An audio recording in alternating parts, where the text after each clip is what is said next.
Ito ang Factbusters!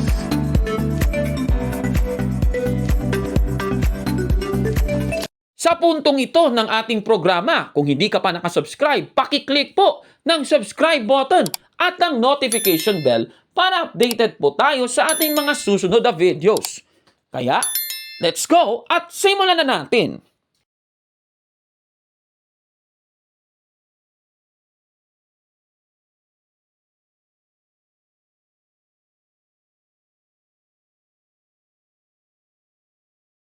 Sa Acts chapter 9 verse 31, then the churches throughout all Judea, Galilee, and Samaria had peace and were edified. Napakaklaro po mga kababayan. Yung churches throughout all. Ito po, sa Greek, ano po yun? Ito po, sa Greek text, Ecclesia Catholes. Napakaklaro po mga kababayan.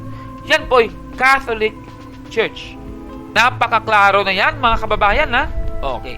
Ngayon, babasahin naman natin itong paraphrase on the New Testament na isinulat ni Richard Baxter. Noong nakaraang episode, napatunayan na po natin na isa po itong Biblia Protestante. Ngayon, babasahin natin ang paraphrase on the New Testament Bible ni Richard Baxter sa kanyang Romans 11:32. Nabasa na po natin noong nakaraan na meron pong Catholic Church.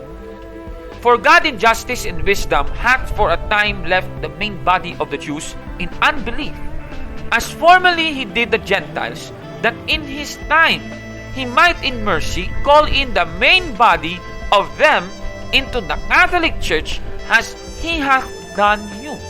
Napakaklaro po, nasa Romans 11:32, paraphrase on the New Testament Bible. Isa na namang talata, John 10:16 po. Sinabi po ng ating Panginoong Jesucristo in the paraphrase, ganito po ang nakasulat. And besides the Jews, I have a chosen people among the Gentiles, them I must call and gather to me.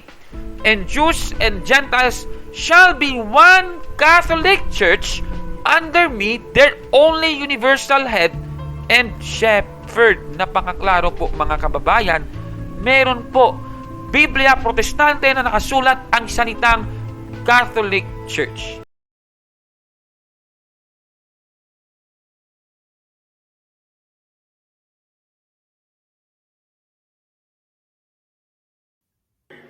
Baliktad po yun. Sila ang hindi nakasagot sa mga isyong tinatalakay ko. Aba! Ayun, di ba? Tayo pa daw. Brother Gabriel, tayo pa daw. Kapal naman ng mukha. Ano ba itong sinasabi niya na ano daw yung mga example na hindi daw natin nasagot?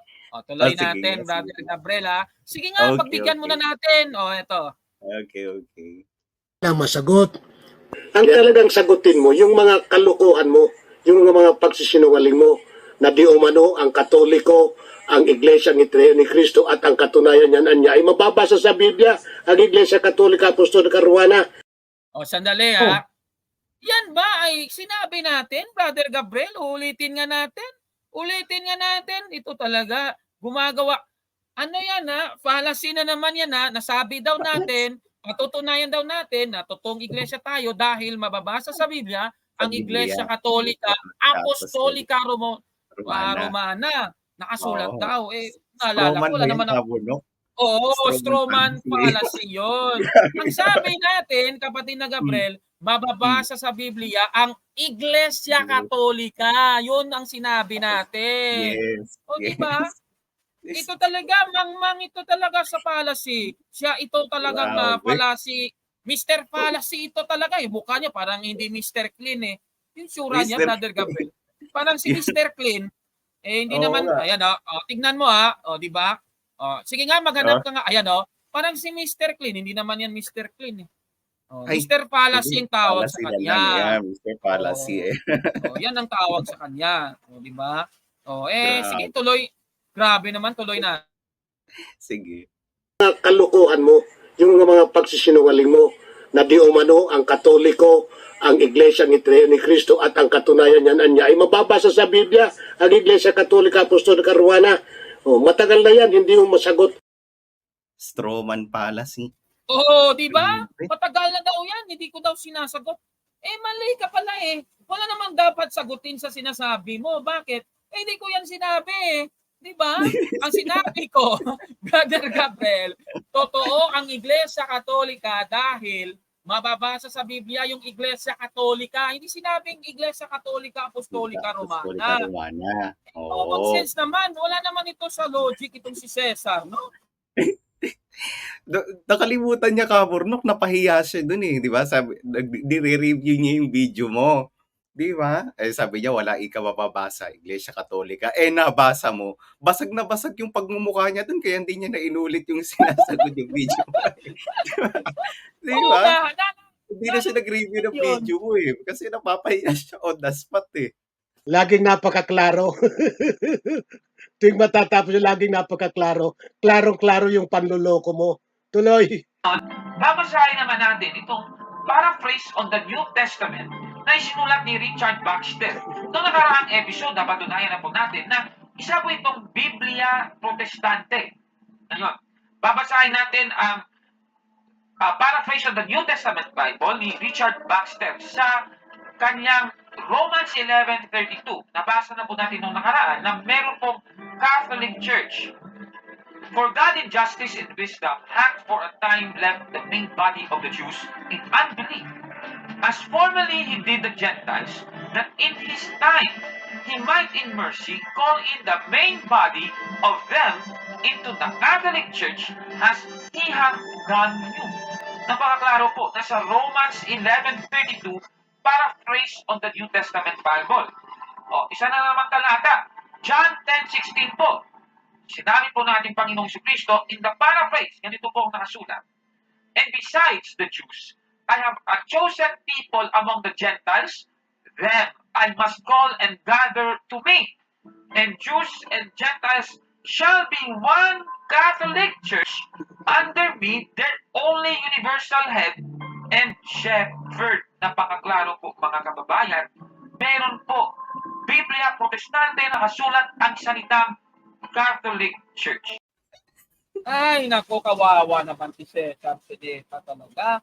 May mababasa sa Biblia, Iglesia Katolika eh. Di ba? Napatunayan nga natin yun. O, ito talagang si Cesar, kawawa. Ang daming palusot. Palusot pa more. Yun na nga eh.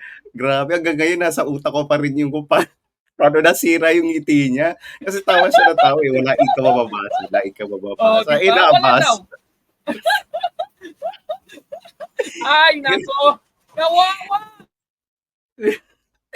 Pwede ba ma-play mo yun, Kaburdok, pag na, tong video na to, pag na-upload, panoorin nyo, kapatid. Basag yung mukha niya dun eh. Laging napakaklaro. Tuwing matatapos yung laging napakaklaro. Klarong-klaro yung panloloko mo. Tuloy. Babasahin naman natin itong paraphrase on the New Testament na isinulat ni Richard Baxter. Noong nakaraang episode, napatunayan na po natin na isa po itong Biblia Protestante. Ayun. Babasahin natin ang paraphrase on the New Testament Bible ni Richard Baxter sa kanyang Romans 11:32. Nabasa na po natin noong nakaraan na meron pong Catholic Church. For God in justice and wisdom hath for a time left the main body of the Jews in unbelief, as formerly he did the Gentiles, that in his time he might in mercy call in the main body of them into the Catholic Church as he hath done you. Napakaklaro po, nasa Romans 11:32, paraphrase on the New Testament Bible. O, isa na naman talata, John 10:16 po. Sinabi po natin Panginoong Jesucristo in the paraphrase, ganito po ang nakasulat. And besides the Jews, I have a chosen people among the Gentiles, them I must call and gather to me. And Jews and Gentiles shall be one Catholic Church under me, their only universal head and shepherd. Napakaklaro po mga kababayan. Meron po Biblia Protestante na kasulat ang salitang Catholic Church. Oh, di ba? Oh, ilalagay natin yan dito, no? I-play natin yan dito para mapamukha sa kanya na siya yung nag-busted sa sarili niya. Oo. Policy talaga to. Ang galing sa strawman policy din eh. Graduate na to. Oo, alam mo, anong policy yung ano niya? Ad hominem, strawman policy, appeal to the people. Eh, graduate na siya sa logic. Ayun. Ang problema lang, Brother Gabriel, Mm. wala pa rin siyang logic. Yan ang masaklap. Yun Magaling lang. lang sa policy. Di ba? Naku po, Burnok, hindi din pala to papasa sa standard of truth. Di ba? Walang logic. Hindi rin scientific. Di ba? Naku po. Ay, kawawa naman. O, di ba? O, magpatong-patong pa sila ng mga ministro niya. O, sige, bilisan nyo, sagutin nyo yung mga katanungan ko. Wala naman kayong sagot lang eh. Manloloko lang kasi kayo. Busted kayo kasi. Yan ang Yun. diba? Nandun. O, sige, Brother Gabriel, bago man na tayo magtapos, closing words muna. Ano masasabi mo sa mga pahayag ni Cesar Sinieta na bulok talaga yung mga pinagsasabi niya, lahat, mali. O, di ba? Grabe naman yan. May sasabihin pa ba ako? Nasabi mo na kaagad. Bulok na nga. Ganun na. May policy pa.